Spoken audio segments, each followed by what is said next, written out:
the shadows we reside, cracking codes to flip the tide. Zeros and ones, our battle cry.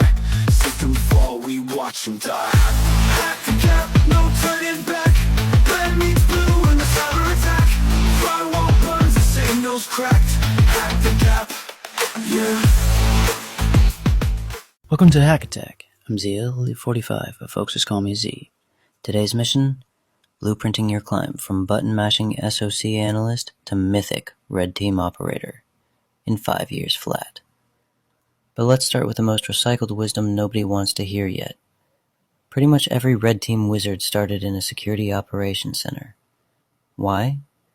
Because the SOC is the only place you can overdose on pattern recognition and not get arrested. It's not just dashboards and yawns.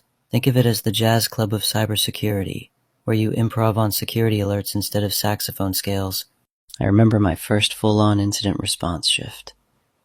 Full panic mode. My hands were sweating. SIEM was blaring like someone sat on a synthesizer's demo button, and everyone's talking over each other on Slack like it's an auction. That's the hidden training. It's pure chaos. But you come out recognizing the shape of real-world attacks. You learn triage. You log everything. You bounce ideas off teammates in the bullpen. Get used to putting out fires. Because offense is just defense played backwards and louder. Alright, let's actually unpack what a SOC analyst does, because the title is as misleading as a phishing email promising free pizza. SOCs run on tiers, Tier 1 through Tier 3 or 4, depending how corporate your org chart is. Entry level, you're on alert triage, sorting the spam from the "oh crap that's real" alarms, handling initial investigations, and writing the world's most detailed incident notes. But it ramps up. Tier 2, now you're deep diving, correlating weirdness across endpoints, cloud logs, SaaS, you name it. By Tier 3, you're hunting for threats that haven't triggered any alerts. Maybe writing Sigma or Yara rules to zap next week's malware. Skills? SIM mastery.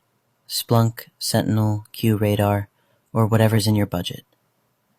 Some Python or PowerShell so you don't cry over repetitive tasks. And seriously, you need stress-proof teamwork because incident response is basically a relay race with grenades. Here's one for the SOC Legend Archives. Dropzone AI hit the scene, right? Suddenly, it's investigating every single alert automatically. Before, the humans could only touch 20% of the tickets, max. Overnight, people swapped alert backlog guilt for real analysis time. The job didn't get easier, but the boring stuff got vaporized. If you ask me, this is what augment, not replace, should look like. Let's break down the SOC tech arsenal, because this isn't just plug-and-play antivirus.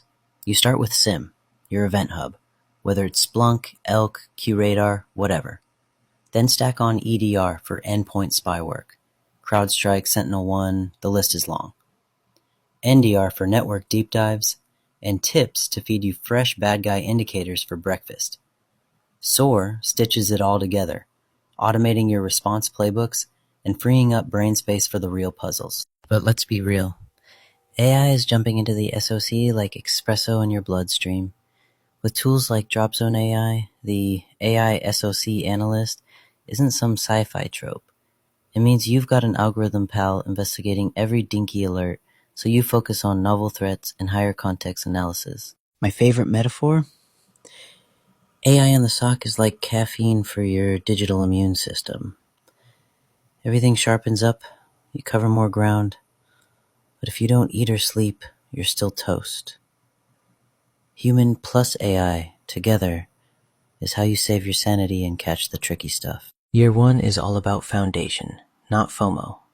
Don't let anyone shame you for stacking up entry-level certs. CompTIA ITF Plus, Network Plus, Security Plus, ISC2 CC.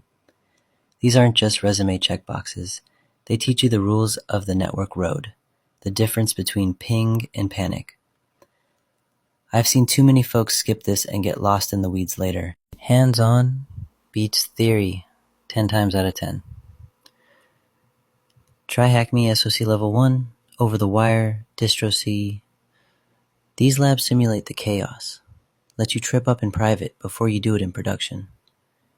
If you're stuck, community is your first power-up.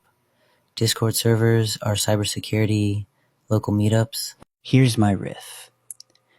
Document your first 3 live incidents, even or especially if you botch them. Your epic facepalm is someone else's guide rail. Rookies unite by admitting what they crash. By year 2, you're not just drowning in alerts, you're swimming laps in the deeper end. Tier 2 is where you battle actual phishing outbreaks, spot ransomware before it lands, and chase lateral movement through logs. It's about seeing more of the chessboard, not just your own pawn. This is also your first pivot point. Do you want to keep sharpening defense, or is there an itch to break things, legally? This is where you try CTFs, capture the flag competitions. Low risk, high learning.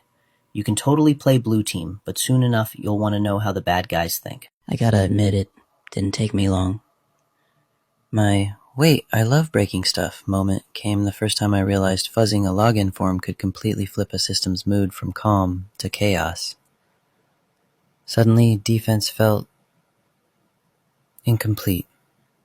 Offense was the missing half. If years 1 and 2 are about surviving chaos, year 3 is about harnessing it for controlled demolition.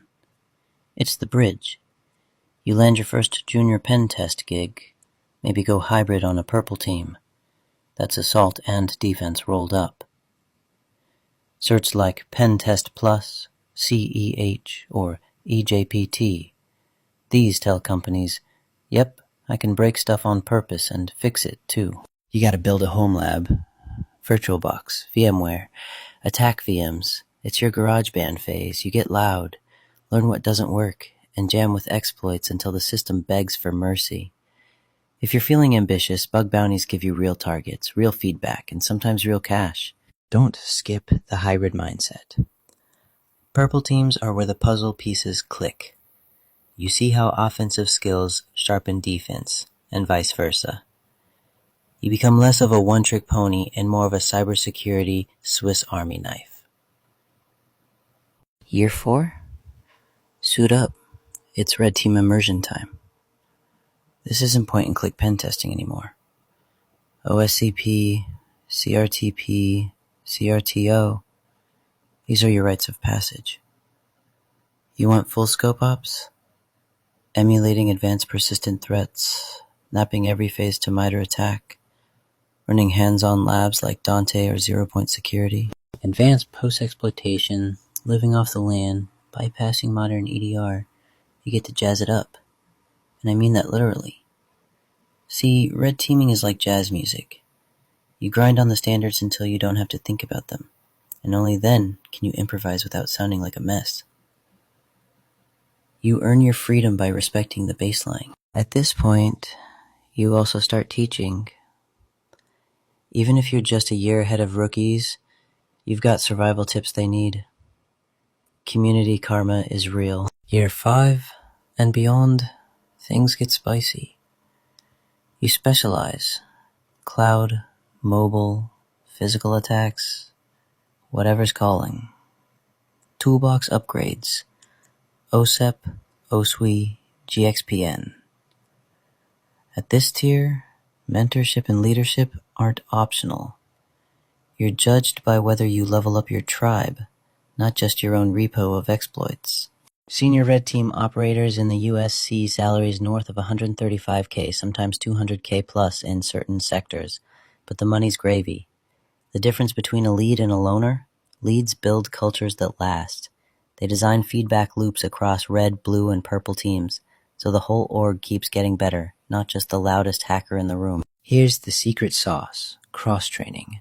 I'm talking red versus blue team CTFs, hands-on arenas where you're attacker and defender, switching hats mid-battle. Platforms like CyberStronger or Boise State's core program get you thinking offensively and defensively in the same breath. The psychology is wild. When you walk in with the mindset, how would I break this? and immediately have to ask, how do I patch up my own holes? Boom, your perspective widens. One time, my team got absolutely crushed as blue, but flipped the narrative by thinking, wait, what did we literally just do 5 minutes ago as red? That shift turned a total flop into the most valuable win. Last but not least, mentorship and trust. Forget rockstar hacker nonsense. If you want to go far, bring as many people along as you can. Sharing the mess-ups is as important as sharing the wins. Teach before you think you're ready. Mentor up or down. And most importantly, listen to voices not like yours. Document your journey. Give the gift of context and community. The day you start paying your learning forward is the day you level up from cyber mercenary to legacy builder. There's no done in this field, only progress loops. So grab the roadmap, share your scars, and let's raise a next wave that smashes the old gatekeeping walls.